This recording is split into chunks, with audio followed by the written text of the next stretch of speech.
વાત સમાજની દીકરી પર આવશે ને તો ક્યારે શોષી નહીં લેવાનો ભાઈ. તું તારી જાતને કદાચ અહમ માનતો હોય ને કે હું ગુજરાત પ્રદેશ અધ્યક્ષ છું તો એક બેન તૈણ મારે, એમને કોઈ ફરક નહીં પડે. ગુજરાતમાં ભારતીય જનતા પાર્ટીનો પ્રેસિડેન્ટ જગદીશ વિશ્વકર્મા એ ગુજરાતનું દુશાસન છે. ગેનીબેનની એક હાકલ ઉપર ભારતીય જનતા પાર્ટીના સોથા નીકળી જવાના છે. 31 વર્ષે સામાન્ય બહુમતી આવી છે અને એમાં આટલા હરખવદુડા થઈ અને ગમે તેવી વાતો કરવી. તારા જેવા બે કોડીના માણસો પ્રદેશ અધ્યક્ષ થઈ ગયા એનો મતલબ એમ કે મન ફાવે એમ તો વાણી વિલાસ કરીશ. તમારા કાર્યકરોને શાબાશી તમે શું આપો? શાબાશી તો અમે અમારા કાર્યકરોને આપીએ છીએ કે અમારા પાર્ટીના વગર ફંડે અમે બધા ચૂંટણી લડીએ છીએ. તમે તો ટેક્સોના કરોડોના ફંડોની ફાળવણી સ્થાનિક સ્વરાજમાં તમે વાપરતા હોવ છો. તમારી સાડીના પાલવ નીચેથી હું સીટો ખેંચી લાવે. અરે ઓ પંચાલ, બેનને સાડીનો પાલવ ઊંચો કરવો એ તારામાં હેસિયત ને તારી તાકાત નહીં.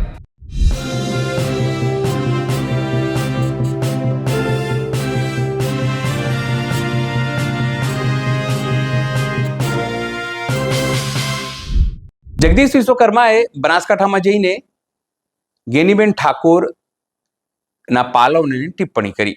હવે બનાસકાંઠા અને ઉત્તર ગુજરાતમાં જે ઠાકોર આગેવાનો છે ઠેર ઠેર નારાજગી વ્યક્ત કરી રહ્યા છે.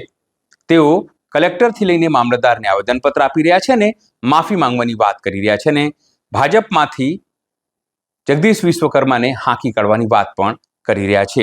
કેટલાક આગેવાનો તો તેમને દુશાસન સાથે તુલના કરી રહ્યા છે. નમસ્કાર, હું છું ચિંતામણી પુતણી પટેલ. સ્વાગત છે આપનો અમારા કાર્યક્રમમાં. આવો સાંભળીએ કેવી રીતે આ આગેવાનો આવેદનપત્ર આપી રહ્યા છે અને પોતાના વિરોધ છે એ વ્યક્ત કરી રહ્યા છે. ગુજરાતમાં ભારતીય જનતા પાર્ટીનો પ્રેસિડેન્ટ જગદીશ વિશ્વકર્મા એ ગુજરાતનું દુશાસન છે.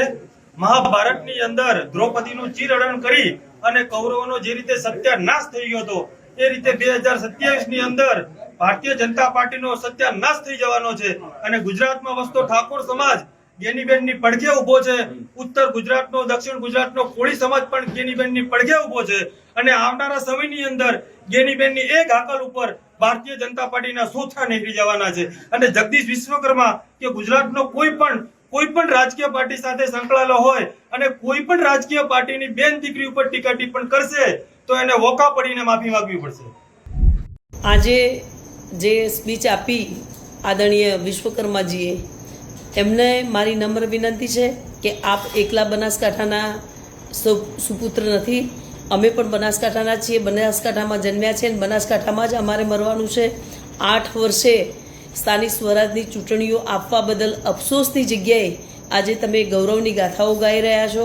31 વર્ષે સામાન્ય બહુમતી આવી છે અને એમાં આટલા હરખવદુડા થઈ અને ગમે તેવી વાતો કરવી એ વસ્તુ બરાબર નથી. રાજકીય નિમ્ન સ્તરની ભાષા બોલવી એ પણ બરાબર નથી. બનાસની બેન ગેનીબેન એને આ જ મતદારોએ મત આપી અને લોકસભામાં મોકલી છે. આપ અત્યારે ગેનીબેન માટે જે શબ્દો વાપરી રહ્યા છો એ અપમાનજનક શબ્દો છે, મતદારોનું અપમાન છે. પાલવની વાત કરી તો પતાઈ રાજાએ માતાજીના પાલવવાળી વાત કરી હતી અને આજે આપ કરી રહ્યા છો. આપને વિનંતી કે આવી ભાષા નિમ્ન કક્ષાની ના વાપરો. ઘણું બધું બોલવા માટે છે. અને બેન જે પાર્લામેન્ટમાં બોલે છે, હા તો એ જ ગેનીબેને પાર્લામેન્ટમાં ગાયો માટેની વાત કરી છે. ગાયો માટેની વાત ન કરવી જોઈએ. 25 તમારા લોકસભાના સભ્યો છે, એમાંથી એક પણ સંસદ બોલ્યો છે ગાયો માટે? ગેનીબેન બોલી છે. તમારા આટલા સંસદ સભ્યો છે, એમાંથી એક પણ સંસદ સભ્ય ઓબીસી મહિલાઓ માટેની કોઈએ વાત કરી છે? ગેનીબેને ઓબીસી મહિલાઓ માટેની વાત કરી છે. આપને વિનંતી છે કે આપના માદરે વતનમાંથી પણ કોંગ્રેસ વિજેતા બની છે, એટલે ખૂબ નિમ્ન કક્ષાની ભાષા વાપર્યા વગર અમારા જે નેતા છે એ અમારા નેતા આજે હતા, કાલે હતા અને આવતીકાલે પણ એ જ રહેવાના છે. એટલે તમે આટલી હરખ ગયેલી ભાષામાં અને તમારા કાર્યકરોને શાબાશી તમે શું આપો? શાબાશી તો અમે અમારા કાર્યકરોને આપીએ છીએ કે અમારા પાર્ટીના વગર ફંડે અમે બધા ચૂંટણી લડીએ છીએ. તમે તો ટેક્સોના કરોડોના ફંડોની ફાળવણી સ્થાનિક સ્વરાજમાં તમે વાપરતા હોવ છો અને કોંગ્રેસનો કાર્યકર, કોંગ્રેસનો આગેવાન વગર પૈસા એ ચૂંટણી લડતો હોય છે, ત્યારે લોકોનો જનપ્રતિસાદ અમારી સાથે ગણાય. આપને વિનંતી છે કે આવી ભાષાઓનું તમે ના કરો, વાપરો ના. તમને વંદન છે. તમે અહીંના નેતા છો તો અમે પણ અહીંના જ નેતા છીએ. હમણાં એક ભાઈ બફાટ કરે છે, ક્ષત્રિય સમાજની દીકરી અને બનાસની જ્ઞાનીબેન ઠાકોર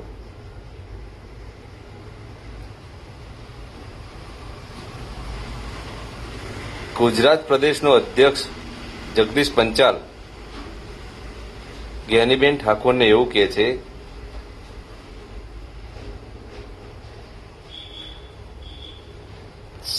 તમારી સાડીના પાલવ નીચેથી હું સીટો ખેંચી લાવ્યો. અરે ઓ પંચાલ, બેનને સાડીનો પાલવ ઊંચો કરવો એ તારામાં હેસિયત ને તારી તાકાત નહીં.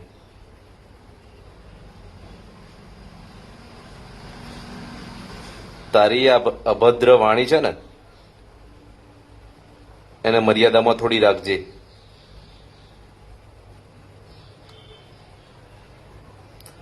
તું પ્રદેશ અધ્યક્ષ હશી આખા ગુજરાતનો, પણ અમારે તો એક બેન ત્રણ મારે. વાત સમાજની દીકરી ઉપર આવશે ને તો ક્યારે શોષી નહીં લેવાનો ભાઈ. તું તારી જાતને કદાચ અહમ માનતો હોય ને કે હું ગુજરાત પ્રદેશ અધ્યક્ષ છું, તો એક બેન ત્રણ મારે, અમને કોઈ ફરક નહીં પડે.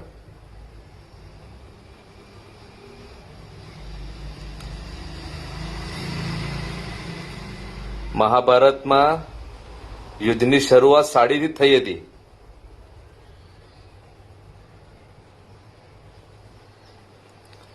કહેવત છે ને કે વિપરીત કરે વિનાશ બુદ્ધિ, એટલે તમારા વિનાશનો અંત શરૂ થઈ ગયો છે. બનાસની બેન જ્ઞાનીબેન ઠાકોર આખા ગુજરાતની સિંહણ છે, ક્ષત્રિય સમાજની છે, આખા ગુજરાતની. તારા જેવા બે કોડીના માણસો પ્રદેશ અધ્યક્ષ થઈ ગયા એનો મતલબ એમ કે મન ફાવે એમ તો વાણી વિલાસ કરીશ.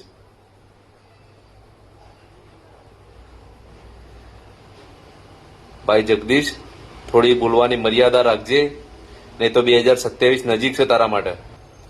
તારા જેવા માણસોને કઈ રીતે બોલાવે તને ખબર નથી હજુ. બેનની સાડીનો પલ્લુ ખેંચતા પહેલા તારા હાથ કપાઈ ના જાય ભાઈ. આ સમગ્ર ઘટના જોઈને આપને શું લાગે છે જરૂરથી મારા કોમેન્ટ બોક્સમાં કોમેન્ટ કરજો. એ સિવાય અમારી યુટ્યુબ ચેનલ લાઈક કરો, સબસ્ક્રાઇબ કરો, બેલ આઇકન દબાવો. સાથે અમારી વેબસાઇટ છે www.gujaratplus.in, ત્યાં પણ જઈને તમે વધુ અપડેટ થઈ શકો છો. અત્યારે માટે બસ આટલું જ. નમસ્કાર.